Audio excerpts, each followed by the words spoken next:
Jeffrey Epstein একটি নাম যা আজ শুধু একজন বিকৃত মানসিকতার মানুষ নয়, বরং ক্ষমতা, রাজনীতি ও আন্তর্জাতিক ষড়যন্ত্রের অন্ধকার দিককে সামনে এনে দাঁড় করিয়েছে। এপস্টিন ছিল একজন পাওয়ার ব্রোকার। নিজের স্বার্থে সে ছোট ছোট শিশুদের বিশ্বের প্রভাবশালী রাজনীতিবিদ, ব্যবসায়ী আর ক্ষমতাবানদের হায়নাদের সামনে ঠেলে দিয়েছে।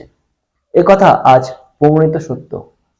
কিন্তু প্রশ্ন হলো, এই এপস্টিন ফাইল কি শুধু অপরাধ উন্মোচনের দলিল, নাকি আন্তর্জাতিক রাজনীতির এক ভয়ঙ্কর অস্ত্র?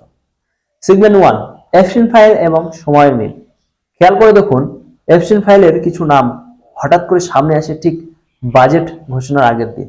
এর মধ্যেই মোদী সরকারের নাম টেনে এনে একটি নির্দিষ্ট ভিডিও ঘিরে বিতর্ক করা হয়। ভিডিও কি? একটি বিদেশ সফরে ইসরায়েল প্রবাসী ভারতীয় সাংস্কৃতিক অনুষ্ঠানে মোদীর মঞ্চে উপস্থিত থাকার ভিডিও।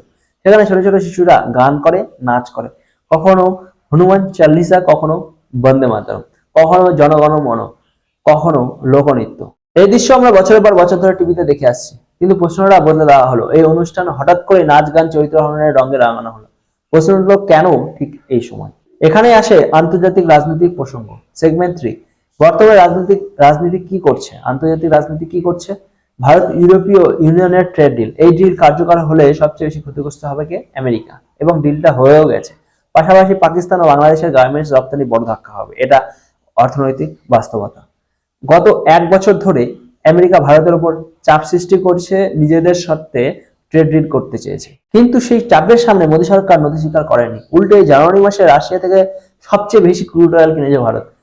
সেগমেন্ট 4, চাপ ও হুমকি এবং রাজনৈতিক বার্তা। কখনো যুদ্ধ বন্ধের নামে হুমকি, কখনো ট্যারিফ বাড়ানোর ভয়, কখনো বাণিজ্যিক নিষেধাজ্ঞার ইঙ্গিত। এই প্রেক্ষাপটেই মোদী বলেছেন, ভারতের কৃষকের কোনো ক্ষতি হতে দেব না, এই জন্য আমাকে অনেক কিছু সহ্য করতে হবে। এর কথার মানে আজ আরো পরিষ্কার হচ্ছে। আর সেগমেন্ট 5, এপস্টিন ফাইল এখানে হাতিয়ার। এখন প্রশ্ন, যখন অন্য কোনো রাস্তা কাজ করছে না, তখন কি এপস্টিন ফাইলকে হাতিয়ার করে ভাবমূর্তি নষ্ট করার চেষ্টা হচ্ছে? একটি সাংস্কৃতিক অনুষ্ঠানের ভিডিওকে এপস্টিন ফাইলের সঙ্গে জুড়ে একটি অবিশ্বাস্য পরিবেশ তৈরি করার চেষ্টা আর টুলকিট চক্র। তারা তথ্য যাচাই না করে বিষয়টা লুফে নিল। সেগমেন্ট 6, জাতীয় সঙ্গীত বনাম অপপ্রচার।